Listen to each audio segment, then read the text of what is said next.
Again, it's a rich thing.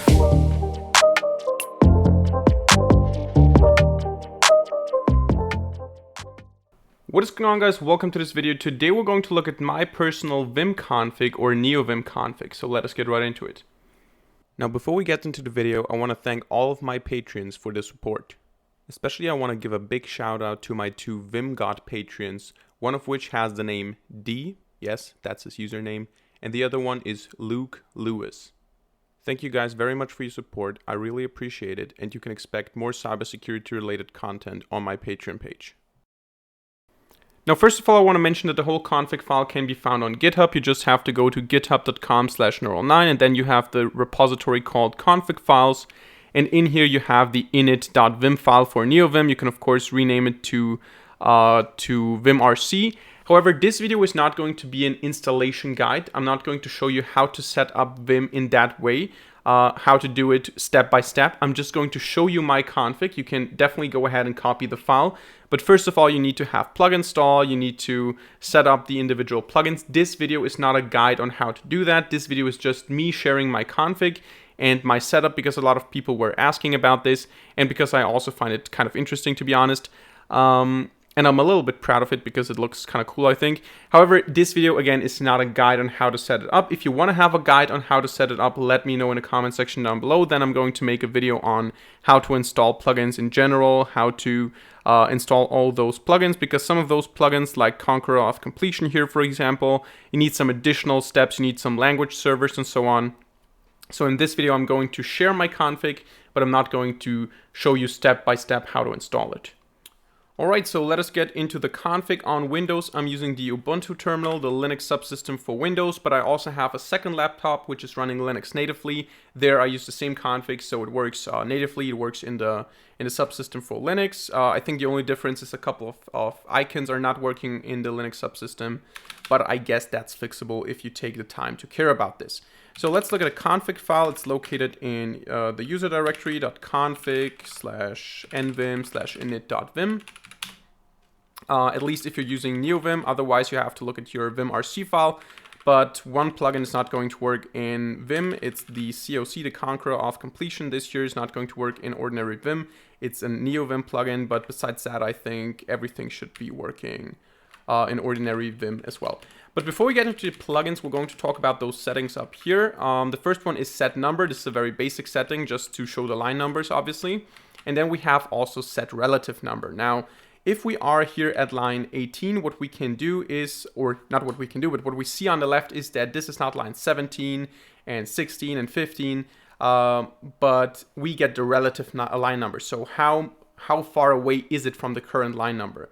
And this is useful because if I'm here and I open up the visual line mode and I want to select all those lines above me, I see, okay, this is 6 away from me, so I just have to say 6 up and I can delete all of them or copy all of them or whatever I want to do with them. So this is very useful. Whenever you're navigating, you can also go ahead and say, okay, 22 down or something like that. But you can still, if you have set number activated, see the actual line number of the line that you're currently at. So this is quite helpful as well. Then I also have some basic stuff like auto indent, which is self-explanatory. Tab stop equals 4, shift width equals 4, soft tab stop equals 4, smart tab. Those are just some basic indentation stuff. And then we also have mouse equals A, because I personally like to use the mouse sometimes if I'm not currently coding. When I'm coding, I'm mainly using the keyboard. But whenever I'm navigating, when I'm scrolling through my code, I don't want to use the arrows all the time or page up, page down, and so on. I like to scroll through the code. Sometimes I also can just, select some stuff like that or click into a certain line or something. And sometimes you can actually even paste stuff. So I think if I go into, first of all, I need to say set paste. And when I'm in set paste, I can just go ahead, insert, and then I have to click shift and right click, and it's pasting stuff, at least in the Linux subsystem here. But that's just some basic stuff here. Then we have some plugins, and I have quite a lot of plugins, but I think I'm using all of them actually. Let's see. So the first one is a very basic one. It's just Vim Surround, and as the name already says, it's just surrounding stuff. So let's say we have a string here. I don't know, hello world. This is some text. And now what I want to do is I want to surround the word sum with a bracket or with parentheses. So what I can do here, as I wrote in the comment, is I can just say YSW and actually YSW. And I can either specify an opening bracket, then we have those spaces, or if I say YSW closing bracket, it's going to be without the spaces. And I think if you're inside the word, you need to say something like YS inner W and then like that, and then it works as well. And I also think that you can do it with multiple words. So if I say YS for W and then like that, it also works, but of course, we should probably also use the inner here, or at least navigate to the beginning of the word. So that's a basic plugin. I'm not really using it that often, but it's it's a feature that feels that it should be a default feature of Vim, but it's not. So it's a very nice plugin to have.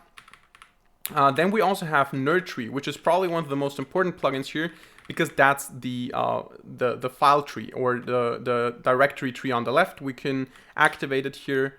With NerdTree toggle in this case, I can go to desktop, and I can go with my mouse, by the way, as well. So I can also use my keyboard here. I can just go to programming, and I can go to, I don't know, Python, and I can go through my Python projects. And then, of course, if I want to open up something like this main py, I just click enter here, and it's opening up that file. I can close it. I can also say, okay, I want to split it into, I want to split it vertically. So I can just, or actually this was horizontally, I can split it vertically, I think, when I say S. Yeah, that's how you do a vertical split. With I, you do a horizontal split. And it's just a basic plugin that I really enjoy to browse through the directories and so on, because you don't want to always do something like tab edit and then specifying a full path, or doing something like split and specifying a full path. It's way more convenient to just have this file tree on the left here. And besides that, we can also create new stuff here. So if I'm in that directory, I just type M, and then I can add a child node, and I can create a new file and so on. I can delete something, so I can go here. I can delete, I can move, I can do some other stuff here. So it's one of the most important plugins. I think everyone who's using Vim or Neovim should have this plugin. It's a very, very good plugin. So the next plugin on our list is the Commentary plugin, the Vim Commentary plugin. And this plugin is a very useful one because it allows you to comment out lines and blocks of code.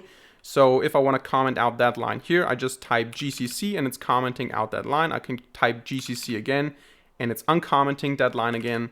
I can also select multiple lines here and just type GC and it's commenting out those. I can do it again and it's uncommenting them. And of course, I can also select a line and say something like 5 GCC, and it's commenting out 5 lines. Now, the good thing is that this does not only work for Vim files, because here it's using a quotation mark. It also works for Python, for Java, for C. So we can actually go ahead, open up NerdTree again, open up this Python file here, and I can select a bunch of lines like those here. And I want to comment them out, so GC, and you can see it's using a hashtag. In C, it's going to use /* and so on. And this is very useful. I use this plugin quite a lot in coding, because sometimes you just want to comment out blocks of code and you want to uncomment them later again, and you want to do this fast. You don't want to do this manually, and this plugin is very, very it's a lifesaver actually for coding. So for the next plugin, I'm going to move my camera up here. I hope this works live while I'm recording. Because the next plugin is the Vim Airline. This is the airline down here. You can see it shows me which mode I'm in, normal or insert or visual block, visual line, visual block. Come on, visual block. By the way, let's uncomment those here. Then we also see the file path that we're currently at. We see the language, in this case Vim. In Python, we would see Python. We can actually check that out as well. You can see, actually maybe we should do a horizontal split like that. You can see Python here with the Python logo. You can also see that we get the percentage, how far in the file we are. So if I am at the last point in the file, we can see 100%. We can see line 54. We can see column 1, 2, 3, and so on. We can also see the encoding. So this is a very useful plugin just to get some extra information. There are also other alternatives to this status bar, but it's a very, very good status bar, and I really enjoy it. Then we have a plugin that I'm not really using anymore. I needed to use it for university because we had some database assignments, and they were in PostgreSQL or PostgreSQL. I don't know how it's pronounced. And this has a different syntax highlighting than the basic SQL. So what you need to do if you're working on a PostgreSQL file, you need to open this file up, and then you need to say, you need to say set SQL type to pgsql.vim and so on, and then you get this specific highlighting. So if you're not coding in that language, you don't need this plugin at all. Then we also have the Vim CSS color plugin, and this plugin is awesome. Now, to be honest, I've never used it in an actual project yet because I just don't work so often with colors, but it's just awesome. I really enjoy it because what it does is a very simple plugin. If I say something like, I don't know, my color code in Python, for example, and I want to specify a color code for Matplotlib, or I'm working on a front end thing or something like that, and I have to choose a color. And it's not that important that I have to, go and think about which exact color code I'm going to use. I just need some sort of red or something. So what I would do then is I would just specify a hex code, but I don't really know what that hex code actually looks like exactly. So what I do is I just type it in, FF7825, for example. And this plugin, what it does is it shows me a preview of that color code. So here you can see this is the color code. This is the color of this color code. If I change this to 2, for example, we're going to get a different color. If I change this to 8, we're going to get, again, a different color. If I change in the middle something to 5, we're going to get a different color.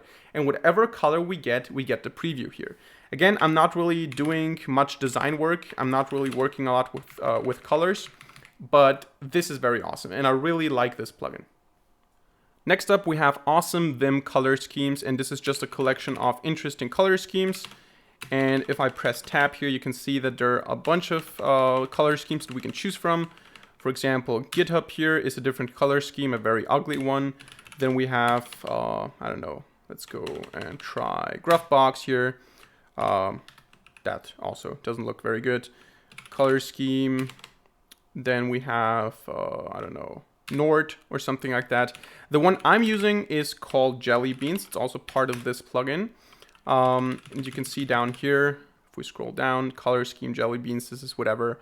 Whenever I open Neovim, this color scheme is loaded, and it's my favorite one. So this plugin is just a collection of color scheme, nothing more to say about it. But the next one is the most important plugin here. It's Conqueror of Completion, COC. This is all you need if you want auto-completion or IntelliSense. For all languages. This works for Python, for Go, for C, C++, and so on, for Java. It's a very, very awesome plugin. However, it only works on Neovim, and it only works when you have, or it works all the time, but you need to install language servers, you need to install Node.js, you need to install additional plugins for the plugin. So if you want to run, for example, a Python auto-completion, if you want to use it for Python auto-completion, you need to run a Python language server, you need to install Node.js to set up the whole thing, you need to install the COC Python, whatever this is, feature, plugin, or module, whatever. So for each language that you're using, you need to say COC install, COC Python, COC CLangD, or COC Go, and so on for the individual languages. But once you have that, once you set up this plugin, you can have perfect auto-completion. So let me show it to you. If we go ahead and actually let me close that. Let's say we have nvim test.py. What do we have here? Oh, I have not changed. I have not removed this line here. It's causing some errors. So let's go back. Nvim test.py. And you can see once the whole thing is loaded here, we can just go ahead and type import. It's loading still. Loading snippets, searching interpreter, Python 3.8. And now it's done. So if I now go ahead and say import and I say something like date or DAT, it says, okay, date time and date util. And I also get the documentation here. So date time, then I can say as DT, and then I can, as dt, and then I can go ahead and say dt dot, and you can get all the individual classes and functions here. dt.datetime.now, for example, is a function that I use quite often. And you have this basic autocompletion, not only for Python, but for every language you want. So if I say something like nvim test.c, and I write some C code here, once it's loaded, I can just go ahead and say include, and then I can say stdio h and so on. stdio.h. And whenever I want to do something like look up something in the man pages, let's say I have something like signal handling, sig action, and I don't know what this does, I can just go ahead, uppercase K, and it's opening up the man pages up here with syntax highlighting, instead of me having to open up a second terminal and typing the man page command. So like man, sig action, and so on. I can just hover over it and so on. And this is very, very useful for me personally, since I'm coding a lot in C and Python. But that's Conqueror of Completion. It's a very powerful plugin, and I recommend everyone to use it. Now then we have some more basic stuff. The next plugin is Dev Icons, Vim Dev Icons, and it's actually part of NerdTree. So in NerdTree we have those folders here, and when we go to CPP files, we have main.cpp. We have, when we go to desktop and programming, and we go to Python, and we go to Neural 9, you can see that the Python files have the Python logo, and if you want to have this, all you need to do is you need to install Vim Dev Icons, and you need to have the right icons. I think you need a nerd font to do this, so I think if I go to properties, besides that error message here that I always get, I have selected the JetBrains Mono nerd font, which you need to display all those icons. So this is just a style thing, but I really enjoy it. Then we have terminals, because I don't like to open up a second terminal sometimes just for minor stuff, and sometimes I also don't want to just execute one command but multiple commands, so I don't want to just use the exclamation mark here. And if I want to do that, I just have to say terminal split, then bash for the terminal that I'm using, and then I have a terminal down here while I'm coding, the same way that I would have it in VS Code. And then I can just navigate some stuff here, do some stuff here, and I can switch back to coding, and then I can switch back to the terminal and so on. And of course I can also open up the terminal in vsplit like that, or I can open up, I can open up the terminal in a new tab, so terminal tab bash, and then I get a new tab and I can switch back and forth here. It's a very useful plugin in my opinion. I use it quite often when I'm debugging stuff and when I'm executing oftentimes. Yeah, that's it. Then we have Tagbar. This plugin is very interesting. I'm not sure if it was really useful for me yet, but I think it's a very useful plugin in general if you're working on a lot of code. So if you have like files that have, I don't know, 500 lines of code or something, this is a very useful plugin. Because what it does is I have it bound to F8, but I don't think that we can use it here. Let's open up a Python file. So let's navigate to PyDirectory, and let's navigate to Neural 9 here, and let's navigate to, or actually let's just open up main. If I now press F8, it's opening up this tag bar, and you can see I have the imports here, I have the variables, and if we're coding in something like C++, I also get the classes and functions, and I get if a class is private, public. Actually, I think we should be able to see this in the vidstream module. Where is it? It should be at professional, even though it's not the most, not the recent version, but we should be able to go to vidstream here. And if I open up in Neovim the streaming.py file and I press F8, you can see that we get camera client, screen share client, streaming server, video client, and you see all those. You can see some things are public, some things are private. So this is a tag bar. It's quite useful, and I really enjoy to use it in larger projects. All right, we have 3 plugins left. The next one is the Vim Multiple Cursors plugin, and this one is very useful. We just have to select a word, and then we say Control N, and we can select the word across multiple lines. This, of course, also works with the visual block. So if I do it like that, I can also do this with the visual block. But with this plugin, it doesn't only work if they're below each other in the same position. We can also do it with something like Vim here. I can say Vim, and then I can go through all these different lines here. And I can now press C and change Vim to Hello World, for example. Even though it doesn't make a lot of sense in this case, this is something that we can do. We can do all the operations where the same word or the same string occurs inside of the code. Then we have SQL Autocompletion here, DB Next. This is just a plugin that I needed for SQL again. This is not really something I use today. And then we also have Enhanced C++ Highlighting. This is just C++ syntax, better highlighting, better colors. Nothing too special about it. And those are all my plugins. Then we have some mappings down here. First of all, we set the encoding to UTF-8 because this is, I think, the encoding that we need for all those dev icons here. And then I also have some bindings. For example, Ctrl-T or Control-T is toggling NerdTree. Control-F is focusing on NerdTree. So if I'm somewhere in the code and I say Control-F, it's focusing on a NerdTree. And then we also have jump definition, which is jumping to the definition of a function. So let's go, for example, to PyDirectory, to professional, to vidstream, and open up the streaming file here. Somewhere in the code, if I'm using a function and I don't know where it is, let's pick some function here like, don't be annoying. Something like configure, for example. We have this configure function here. I want to know where is this function defined, and instead of looking for it, searching for it, I can just press Control L, and it's jumping to the definition of this function, as you can see. And this is just a very useful thing for me personally. Then we also have Tagbar toggle. I already talked about this one. We have the preview. I've disabled previews for Conqueror of Completion. This is just a personal thing.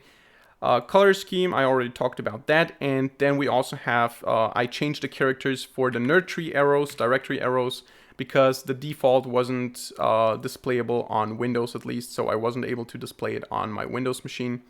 But you can see that I have now those plus and the wave sign here. Then I just have some notes, and that's basically my config, my Neovim config. I think it's not too heavy. Maybe I'm going to add more plugins. You can stay updated on GitHub. But I think it's a quite a neat config. I really enjoy it because it speeds up my development massively, and maybe you get inspired to do a similar config for your Neovim setup.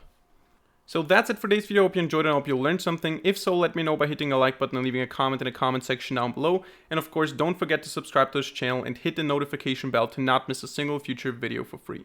Other than that, thank you very much for watching. See you in the next video, and bye.